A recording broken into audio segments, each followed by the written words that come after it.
Hey, how's it going, everybody? Now, real quick, I just want to say something. I said this a couple weeks ago, but I need to reiterate myself because somebody keep coming up to me. They talking about what we don't know won't hurt us. It's an old saying. The old folks used to have this saying. So my only thing with that is it's absent from scripture. Not only that, but when you refer and consult scriptures on that topic of what you don't know not hurting you and therefore not feeling like you need to know, then there becomes a problem because, like I said, it's missing from scripture. Now, Hosea 4:6 states that my people are destroyed due to a lack of knowledge. That's what the Father is telling the people. So right there, we have a problem with that whole doctrine, the misunderstanding of what we don't know not hurting us. So, you know, that let's apply that to life. You know, no student has ever got to the front of the class. Teacher called him out, got to the front of the class and said, sat back down with that E on the grade paper, stamp. It said, oh, how you going to grade me on what I don't know? You still got that E, now take your ass home.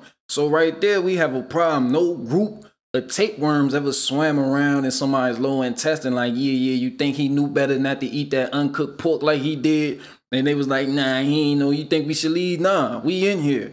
You know, you will perish due to a lack of knowledge because you didn't know that you shouldn't be eating undercooked food. But just because you didn't know don't mean that you didn't reap the results. So not only Hosea 4:6, but, you know, if what we don't know doesn't hurt us, that being the case, then why do we find in the book of 2 Timothy where Paul states we are to study to show ourselves approved, a workman needed not being ashamed, rightfully dividing the word of truth.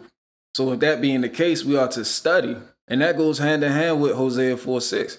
Father tells us that my people are destroyed due to a lack of knowledge. Now we find in 2 Timothy that we are to study to show ourselves approved. And not only that, but, you know, we have in Psalm Proverbs 25:2, the glory of the Creator, the Father Yahweh, to hide a matter, and the glory, the honor of kings is to seek that matter out. So this is our job. This is what we supposed to do. We ain't just supposed to be sitting running around here all ignorant. And I have stated this time and time again, but it's people who feel like what they don't know won't hurt, you know. And we got later on in James 1:22, Philippians 2:12, we are told to work out our own salvation with fear and trembling.